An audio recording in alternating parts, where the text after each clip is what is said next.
The following is a class on the Bhagavad Gita as it is, 6th chapter, text number 21 through 25, given by His Divine Grace A.C. Bhaktivedanta Swami Prabhupada, recorded in August of 1966 in New York. Sukham attam sikam jattad buddhi graham matindriyam veti jatra na chaiva ayam sita chalati tatpataha.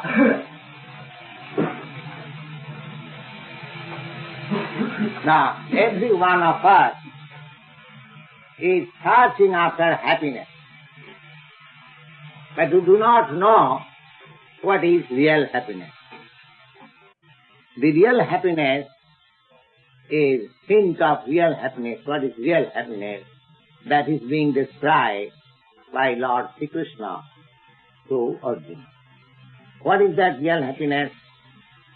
Happiness we feel through our senses. Because material, dead stone, has no sense. Therefore, dead stone cannot feel happiness or distress. Now this consciousness, the developed consciousness, feels happiness and distress more than undeveloped consciousness. Just like the trees.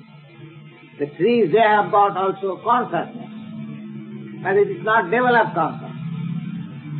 Therefore, the trees are standing on the road or any fair, but they have no sense of feeling the misery. Now suppose a human being is asked to stand like the tree at least for 3 days, or it will be impossible for him, because he cannot tolerate such kind of misery. So, the conclusion is that every living entity feels the pleasure and happiness according to the developed consciousness of its being. Similarly, the happiness which we are feeling now in the material mixture, that is not real happiness. That is not real happiness. If you ask the tree, are you feeling happy? The tree will say, yes, I am feeling happy standing here the whole year, and the wind and snowfall I am enjoying very much. You see? So, that sort of happiness the tree may enjoy. But you as human beings feel so, this is the standard of its enjoyment.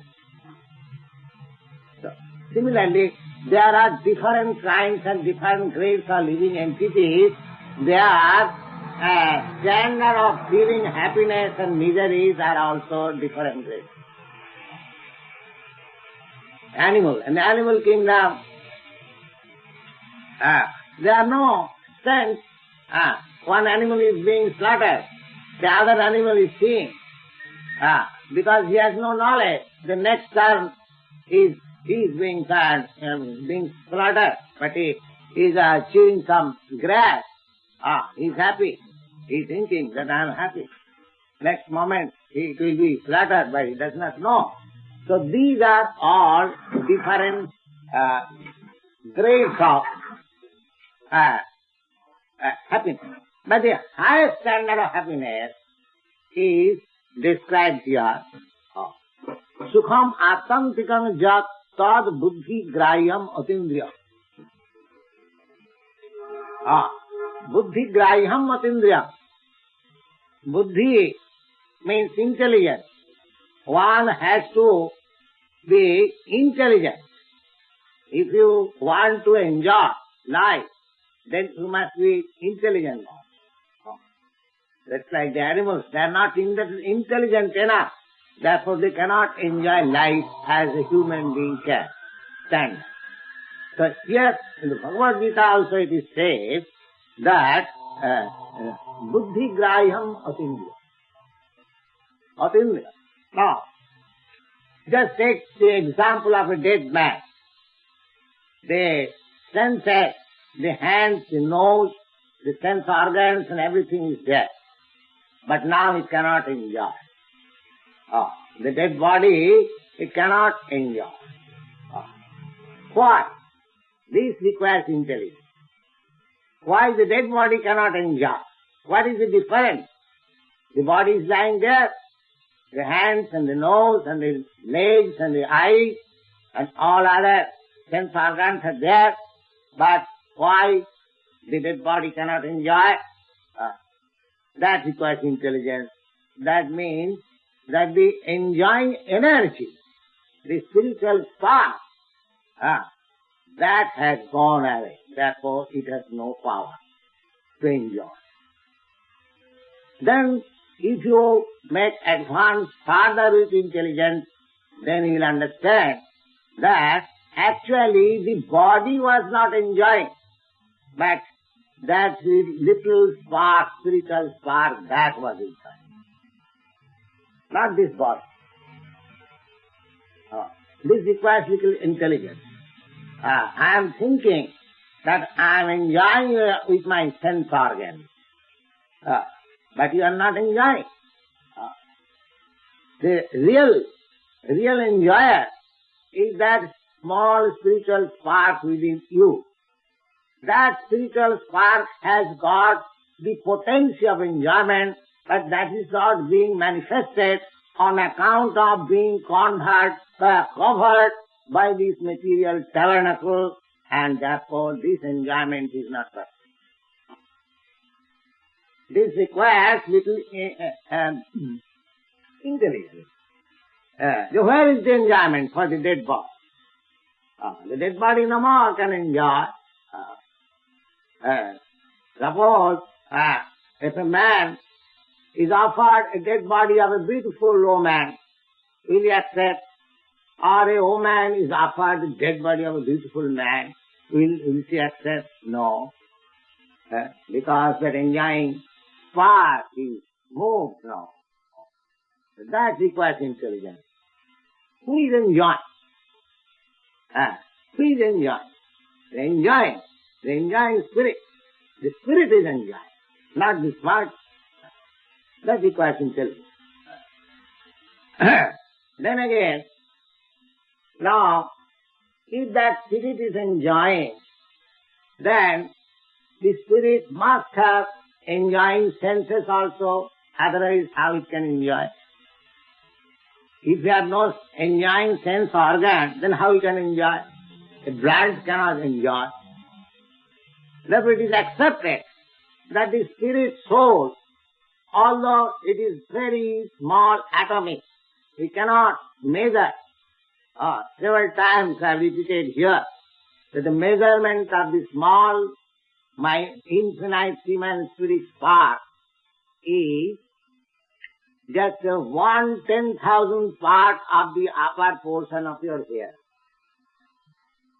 It is so small, but that does not mean, just like we are incapable to measure something, we define that point has no length, no breadth, but actually it is not fact. If you see a point with microscope, you will find the point has increased to 1 inch round, and it has not length and breadth. Similarly, we have no capacity to make a measurement of the soul, but there is measurement. And there are senses of that spiritual spark. There are.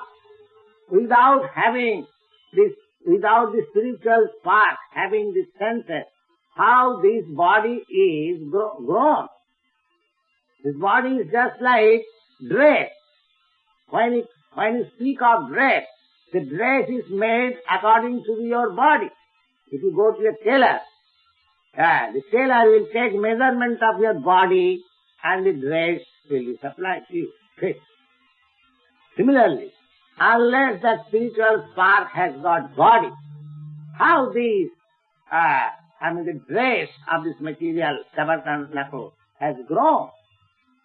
This requires intelligence. Now the conclusion is that this that spiritual spark is not impersonal. It is actually personal. The soul is actual personal. As God is actual personal, similarly, because we are part and parcel of the Supreme, therefore, if I am a person, then God must be person. God is the Father of everyone. Now, if I am the Son, I have got personality, I have got individuality. How can you deny the individuality and personality of the Supreme Lord? So these things require intelligence. Intelligence. The sukham atampriyam jasta buddhi graham atindriyam. Atindriyam. Atindriyam means you have to transcend this material senses. Then you can actually appreciate what is happiness.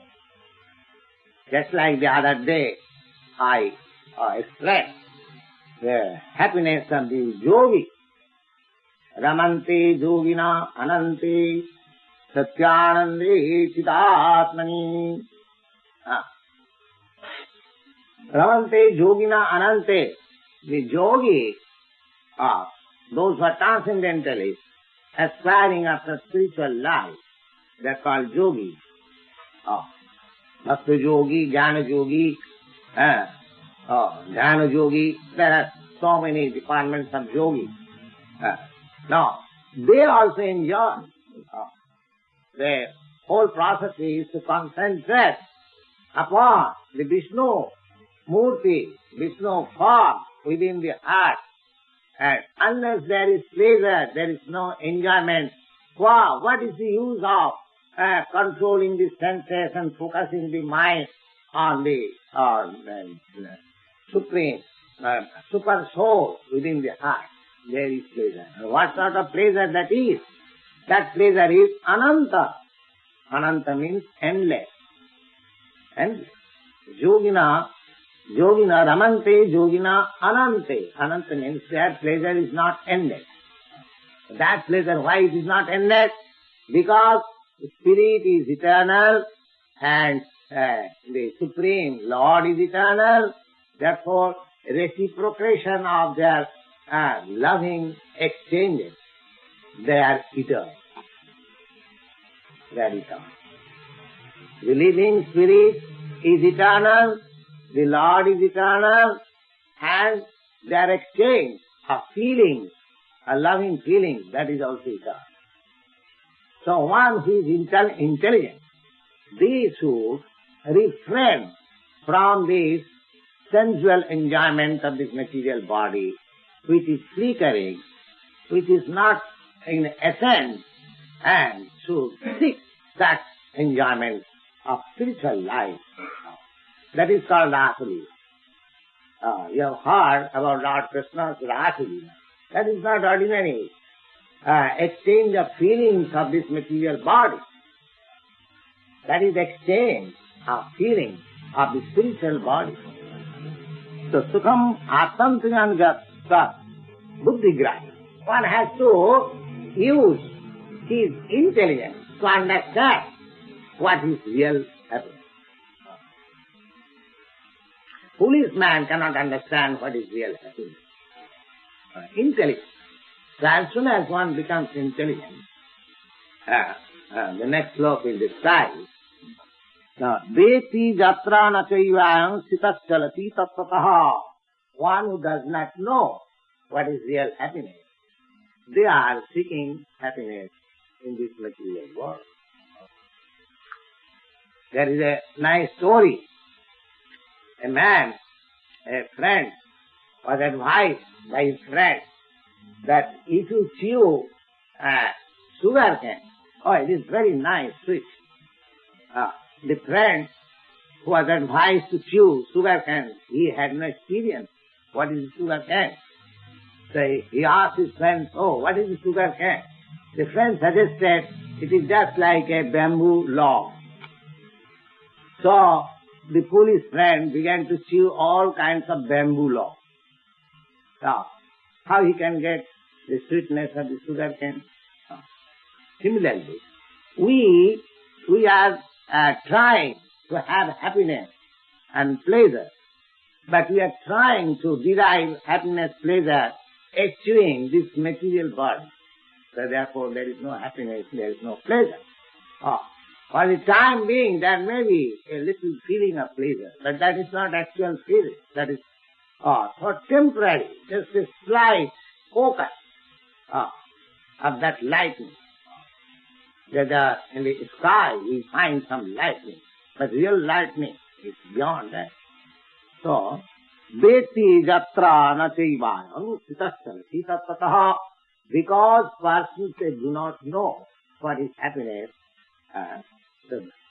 sitaschalati tattataha. Real happiness that deviated from reality. Jangalabdha chaparangalabhang mannate nadhikam tata. This real happiness, now we are trying to be posted or to be situated in that position of real happiness by practice of this Krishna consciousness. The Krishna consciousness, we shall gradually develop our intelligence, real intelligence. Then we shall naturally like to enjoy the spiritual happiness, and as we make progress and get taste of spiritual happiness, so proportionately we give up the taste of this material. Bhakti parishanubhava virakti annatra syat. Bhakti, this Krishna consciousness, is gradually developed in realizing, understanding the supreme absolute truth. Parishanubhava. Parishanubhava. Whereas parishanubhava, as we make progress to understand the absolute truth, naturally we become detached from this false happiness we are trying to enjoy. Bhakti parishanubhava virakti annatra syat. Now, here it is stated, Janglabdha chaparang labhang mannate nadhikang tataha. If somebody somehow or other achieves or is promoted to that stage, then what is the result?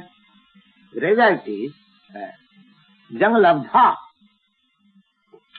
By achieving such stage of transcendental state, chaparang labhang mannate na.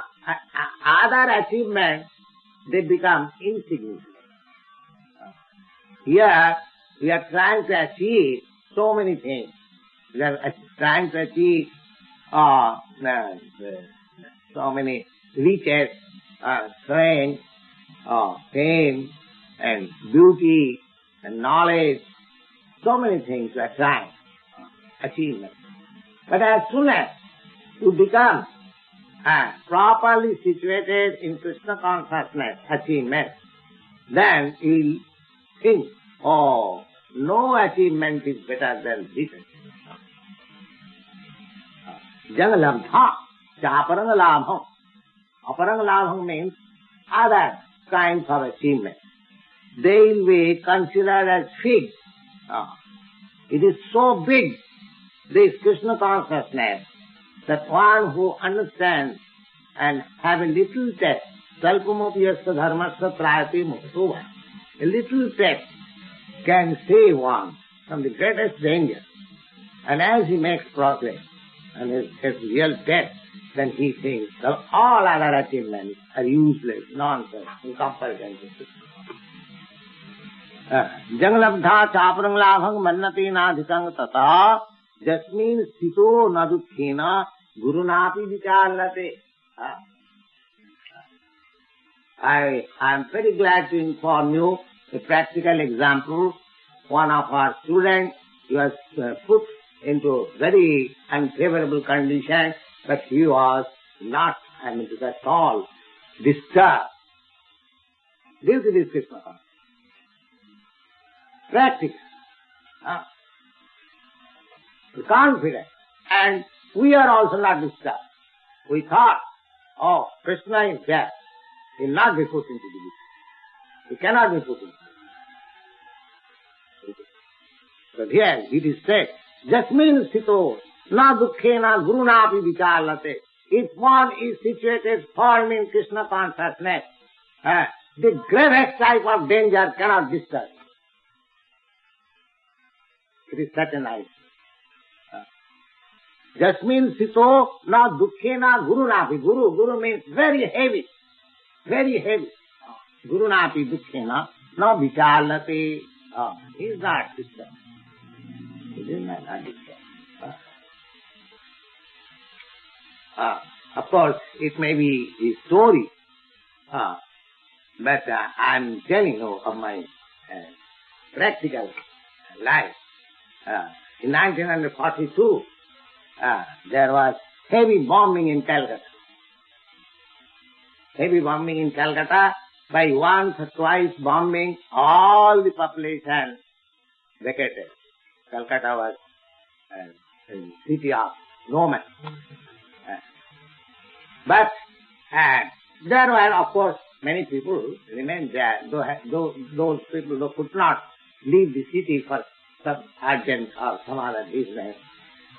So, somehow or other, I had to remain in the city. And on the 12th December 1942, I remember, there was heavy bombing. But fortunately, with steadfastness, we saw that something fireworks is going on. Let us enjoy. Gum, like that. So many. So what can be done? There may be so many dangers in our life, because it is the place only full of danger. We do not know, because we are foolish. We are trying to adjust it. That is our foolishness. We should, just like in a railway carriage, you are being transported from one place. It is suppose it is crowded. So, instead of adjusting the crowd, better tolerate for a few hours and get down and go to your destination. Similarly, we may have many dangerous spots in this material life. But if we are preparing ourselves for going back to Krishna, in Krishna consciousness, then these things will be not cared for. Let them happen. Agamopaina nityatang titikshasya bharata. They come and go. Let them happen. The bombing was not for all the days. All right, let them take place for a few hours or few days. We have to adjust like that. But it is very difficult to adjust. But one who is situated in Krishna consciousness, he is not disturbed. He is not disturbed. That is the technique of not being disturbed. The more we advance in Krishna consciousness, we become free from this material entanglement. There is a very nice word in Srimad Bhagavatam. Samasthito je padapallabam plamam mahatpadam punnajasu murari bhavam buddhi vatsa padam parang padam padang padang jaddu padang natesham. Samasthito je padapallabam plamam. Now this material world is compared with a great ocean. In actuality, those who have traveled on the sea, now they have seen Atlantic Ocean, Pacific Ocean. This is only a spot. This earth is only a spot in this material universe. So we have got these two big oceans, Atlantic and Pacific Ocean. Just imagine that within this universe, millions and millions of planets are floating. How many Atlantic and Pacific oceans are there? You can just imagine. So this is actually a great ocean of misery. Bhabam Buddhi, the Shastra says, is a great ocean of birth and death. The Bhavambudhi, Samasthita the Padav. Now, in order to cross the ocean, he requires a very nice boat, strong boat. Then he can cross it. So we have to cross over this ocean of Nissan material. And what is that boat? That is lotus feet of Krishna. You take shelter of the boat, which is Krishna's lotus feet. Samasthita. Set with great faith that I am now accepting this boat as my life boat. Then what is the result? Mahatpadam, a God thinks that, oh, Krishna's boat or feet is so small. No, it is Mahatpadam. Mahatpadam means the whole material creation is resting on his legs. Mahatpadam, Punnajatum Rare. The one who has taken shelter, that for him this great ocean of Nissan is just like the water containing on the impression of cup lake. Of course, you have no experience in India. I got experience because the cups and cows, they go on the pasturing ground, and in rainy season their hooves make holes, and in that hole there are some water. So that water, this great ocean is compared like that one. So nobody has any difficulty to cross. So Bhavambudhi Vatsapadam Param Padam, and for them, those who have taken shelter of Krishna consciousness, for them is waiting Param Padam, the supreme above. Padang Jad Vipadang Nati. This place, where in every stage there is danger, this place is unfit for them.